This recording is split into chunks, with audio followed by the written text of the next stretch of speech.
జనానికి సర్వీస్ చేయాలన్న ఆశ ఉంది, కానీ నా ప్రవృత్తి రాజకీయం కాదు. నా ప్రవృత్తి అయినా వృత్తి అయినా సరే నాకు ఈ సినిమాయే, నేను దీని మీదే ఉండాలి, దీనిలోనే నేను మమేకమైపోవాలి అని చెప్పి కోరుకునే వ్యక్తి మురళీమోహన్ గారు. సార్ మీరు పెద్దవారు, డెఫినెట్లీ నేను మేము ఇది చేసేది అభినందించేది కాదు కానీ మీరు ఆయురారోగ్యాలతో ఇలాగే ఎప్పుడు ఉండాలి. వైజీపీ సార్ మీరు కూడా thank you very much sir. మీ విఘ్నత, మీ మంచితనం, మీలో ఉన్న ఒక అద్భుతమైన ఆర్టిస్టు, ఏది చెప్పినా చేయగలిగే ఒక ఆర్టిస్టు, నిజంగా మీలాంటి వాళ్ళు మాకు దొరకడం అనేది మేము చేసుకున్న అదృష్టం సార్. మీరు ఎప్పుడు ఇలాగే ఉండాలి, మీరు ఆరోగ్యాలతో ఉండాలి. మీ బ్లెస్సింగ్స్ కూడా సినిమాకి కావాలి, అందరికీ కావాలి. Thank you sir. ఇక మా బ్రదర్ వచ్చేసాం. ఇప్పుడు సినిమా విషయానికి వస్తున్నాను. విన్సెంట్ సార్ రండి, మీ పేరు ఇప్పుడు గుర్తొచ్చింది. ఇప్పుడు ఇక సినిమా విషయానికి వద్దామండి. అలాగే బాబు, ఇక సినిమా విషయానికి వద్దామండి. 4 విషయాలు చెప్తాను మీకు. ఒక చిన్న ఆర్టిస్ట్ని ఓన్లీ 30 సెకండ్స్ ఒక ఆర్టిస్ట్ని పరిచయం చేసి నేను మాట్లాడడం స్టార్ట్ చేస్తాను. నాన్నరా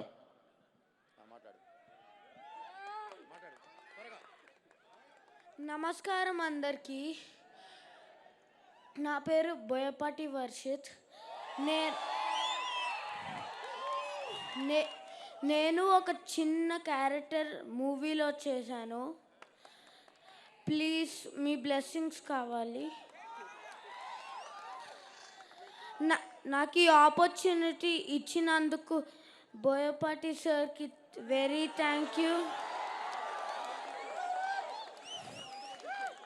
నాకు బాలా అన్న మూవీలో చేసినందుకు చాలా హ్యాపీగా ఉంది.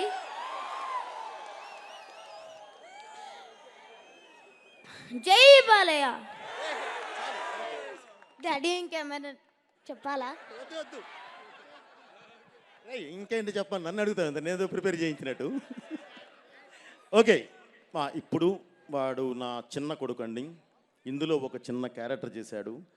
ఇక్కడికి వచ్చిన వాళ్ళంతా హార్ట్ఫుల్గా వచ్చారా. అన్నీ ఏది భరించడానికైనా వచ్చి నిలబడిన వ్యక్తులు అంటే హార్ట్ఫుల్గా ఉన్నవాళ్ళు. వాళ్ళ బ్లెస్సింగ్స్ తీసుకున్నానా అని చెప్పి నేనే చెప్పాను. Okay, thank you, me blessings కావాలి. అలాగే ఇప్పటికి సినిమాకి వస్తున్నాను బ్రదర్. 2 విషయాలు చెప్తాను, ఎందుకంటే అయిపోయింది, అందరి గురించి మాట్లాడాను. మా క్యారెక్టర్ ఆర్టిస్టులు అందరూ ఇక్కడ ఉన్నారు. అందరికీ నాకు కృతజ్ఞతలు.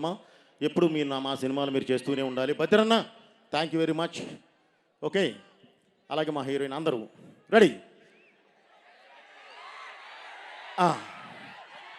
ఈ సినిమా మేము చేసేటప్పుడు బాబు ఒక మంచి సినిమా చేద్దాం. ఎందుకంటే అఖండ 1 మనం చేశాము, అది ప్రజల్లోకి బాగా చొచ్చుకొని వెళ్ళింది. అఖండ 2 అంటే ఈ తాండవం చేస్తే నిజంగా పరమేశ్వరుడే కనిపించాలి, అంత అద్భుతంగా మనం చెయ్యాలి అని ఒక సినిమా ప్రారంభించాం. ఒక మంచి సినిమా ప్రారంభించాం. తీసి చూసుకున్న తర్వాత తెలిసింది అది భగవత్ కార్యక్రమం అని. ఆ భగవంతుడే ఆ కార్యక్రమాన్ని మాతో చేయించాడు అని, ఆ భగవంతుడే మా వెనకాలుండి నడిపించాడు అని. ఎందుకంటే బ్రదర్ ఈ మాట ఎందుకు చెప్తున్నానంటే, మేము చేసిన లొకేషన్స్ కొన్ని చూస్తే మీరు నిజంగా మేము వెనక్కి వచ్చాము అంటే మీరు నమ్మరు. దానికి కారణం భగవంతుడే మాకు పాతేసి నడిపించాడు. అలాగే జన్మభూమి కోసం నిలబడే యుద్ధం చేసే సైనికులు ప్రతి దేశానికి ఉంటారు, కానీ కర్మభూమి కోసం చేసే సైనికులు ఓన్లీ భారతదేశంలో మాత్రమే ఉంటారు. వాళ్ళే ఈ యోగులు. వాళ్ళు ఉండబట్టే ఈరోజు ఈ దేశం ఈ విధంగా ముందుకెళ్తుంది. ఎందుకన్నానంటే భారతదేశం అనేది మన దేశంలో ఉన్న ప్రజలకు మాత్రమే జ్ఞానాన్ని అందించలేదండి, వాళ్ళ కోసమే తయారు చేయలే. ప్రపంచానికి దారి చూపించడానికి ఏ జ్ఞానం కావాలో అది గర్భంలో దాచుకొని మరీ ఇచ్చింది. ఎందుకు ఈ మాట అంటున్నానంటే, రామాయణం కానివ్వండి, భారతం కానివ్వండి, భాగవతం కానివ్వండి, అసలు సాక్షాత్తు ఆ కృష్ణ పరమాత్ముడే తన నోటి నుంచి వినిపించిన భగవద్గీత కానివ్వండి, ఈరోజు ప్రపంచ దేశాలకు ఒక మార్గదర్శకం అయినాయి. చిన్న మనం నెగ్లెక్ట్ చేస్తున్నాము, అది చేయకూడదు. ఓకే, ఇంత మార్గదర్శకమే ఇలా నడిపించే ఈ దేశాన్ని ముట్టుకుంటే దేవుడు ఊరుకుంటాడా? ఊరుకోడు కదా. మృత్యుంజయుడైన ఆ దేవుడే మృత్యువై మీద పడి యుద్ధం చేస్తాడు. ఆ మృత్యువుకి రూపం అద్దితే అతనే అఖండ. అతను చేసే తాండవమే అఖండ తాండవం. అలాగే ఈ మధ్య కాలమే మనం అందరూ ఇది వినిన తర్వాత నిలబడి క్లాప్స్ కొట్టాల్సిన ఒక విషయం ఏంటంటే, నిజంగా మనస్ఫూర్తిగా మనం క్లాప్స్ కొట్టాల్సిన విషయం అది ఏంటంటే, దీనికన్నా ముందే ఇప్పుడు నేను చెప్పిన సిచ్యువేషన్ మాది జరిగేటప్పుడే క్లైమాక్స్ బ్యాలెన్స్ ఉన్నప్పుడే ఒక ఇన్సిడెంట్ జరిగింది. కాశ్మీర్లో మీ అందరికీ తెలుసు, ఇందాక చెప్పారు గంగాధర శాస్త్రి గారు. పహల్గామ్లో ఒక దాడి జరిగి మన ఆడబిడ్డ నుదురి మీద ఉన్న సింధూరాన్ని ముట్టుకుంటే ఆపరేషన్ సింధూర్ అని ప్రారంభించి భారతదేశం అంటేనే యుద్ధం అనే మాట, యుద్ధం అనేది అసలు మాట వచ్చిందే, సృష్టించిందే భారతదేశం. అలాంటి భారతదేశంతో యుద్ధం చేస్తే ఎలా ఉంటుందో చూపించారు మన సైన్యం. 9 నిమిషాల్లో టార్గెట్ రీచ్ అయ్యి వణికిచ్చి 3 రోజుల్లో మోకాళ్ళ మీద కూర్చోబెట్టారు. అది మన సైన్యం. మనం అందరూ అభినందించాలి, క్లాప్స్ కొట్టాలి మన సైన్యానికి. అలాగే అలా నిలబడి వాళ్ళు 9 నిమిషాల్లో టార్గెట్ చేరి 3 రోజుల్లో మోకాళ్ళ మీద కూర్చోబెట్టడానికి ప్రధాన కారణం వాళ్ళ వెనకాలన్న ఒక యోధుడు, ఆయనే గౌరవనీయులైన మోదీ గారు. ఆయన నా సైన్యం, వాళ్ళ సిన్సియారిటీ, వాళ్ళంటే ఏంటో నాకు తెలుసు, వాళ్ళ మీద ఉన్న నమ్మకం, ప్రపంచానికే యుద్ధం అంటే ఏంటో నేర్పిన దేశం మంది. ఒకసారి మేము చూపిస్తాం చూడు అని చెప్పి చూస్తే వదిలితే ఓన్లీ 9 నిమిషాలు 3 రోజుల్లో మోకాళ్ళ మీద కూర్చోబెట్టి ప్రపంచ దేశాలకి ఒక హెచ్చరిక పంపించారు. ఇది భారతదేశం, ఇది భారతీయులు అని చెప్పి పంపించారు.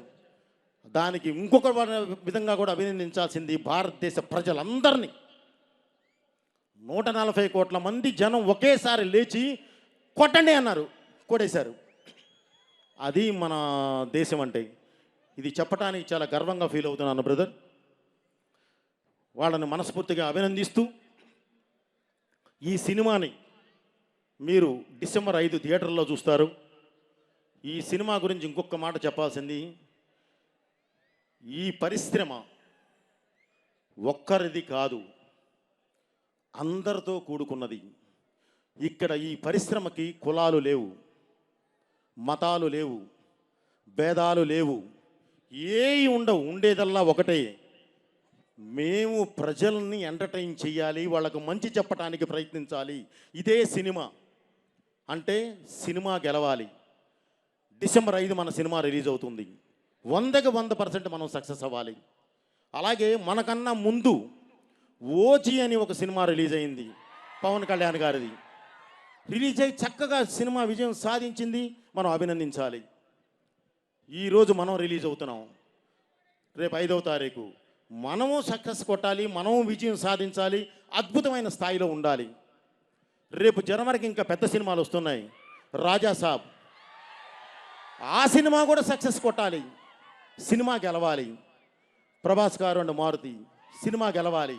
అలాగే దాని తర్వాత చిరంజీవి గారి సినిమా వస్తుంది, ఆ సినిమా కూడా సక్సెస్ కొట్టాలి, వాళ్ళు అద్భుతంగా నిలబడాలి. ఇలా పరిశ్రమ బాగుండాలి, 10 మంది బాగుండాలి, అప్పుడే అందరూ బాగుంటారు. ఓకే బ్రదర్, ఇది ప్రతి ఒక్కరూ మనసులో పెట్టుకొని చక్కగా డిసెంబర్ 5 సినిమా చూడండి. అన్ని సినిమాలను ఆదరించండి. మంచి అనుకున్న ప్రతిదానికి మీ ఆశీర్వాదం ఉండాలని మనస్ఫూర్తిగా కోరుకుంటూ, డిసెంబర్ 5 రిలీజ్ అవుతుంది. ఈరోజే సెన్సార్ కూడా పూర్తయింది. అబ్రాడ్లో ఉన్న తెలుగు ప్రేక్షకులు మొత్తం, అది అమెరికా అవనివ్వండి, యూకే అవనివ్వండి, ఆస్ట్రేలియా అవనండి, ఏదైనా కానివ్వండి, అది దుబాయ్ అవనివ్వండి, ఎక్కడన్నా అరబ్ ఎమిరేట్స్ ఏదైనా కానీ, బ్రదర్ మీరందరూ ఈ కార్యక్రమం చూస్తూ ఉన్నారు. మీకోసం ఈరోజే దగ్గర దాపక ఫస్ట్ హాఫ్ మొత్తం ప్రింటింగ్ అయిపోయింది, బయలుదేరిపోతున్నాయి ప్రింట్స్. ఓకే, రేపే సెకండ్ హాఫ్ ప్రారంభిస్తున్నాం. 30th కల్లా మొత్తం ఫినిష్ వచ్చేస్తున్నాయి మీ దగ్గరికి. ఓకే, మీరు ఎక్కడున్నా సరే ఆనందంగా సినిమా చూడండి. మీ నుంచి మేము ఆ రిపోర్టు వినాలి. Okay, thank you. అమెరికాలో ఉన్న ప్రేక్షకులకి, యూకేలో ఉన్న వాళ్ళు, మన ఆస్ట్రేలియాలో ఉన్న ప్రేక్షకులందరికీ కూడా నా కృతజ్ఞతలు తెలియజేస్తూ, మీ అందరికి కూడా పేరు పేరున ప్రతి ఒక్కళ్ళకి ఎవరినైనా నేను మర్చిపోతే నన్ను క్షమించమని తెలియజేసుకుంటూ, థ్యాంక్ యూ వెరీ మచ్.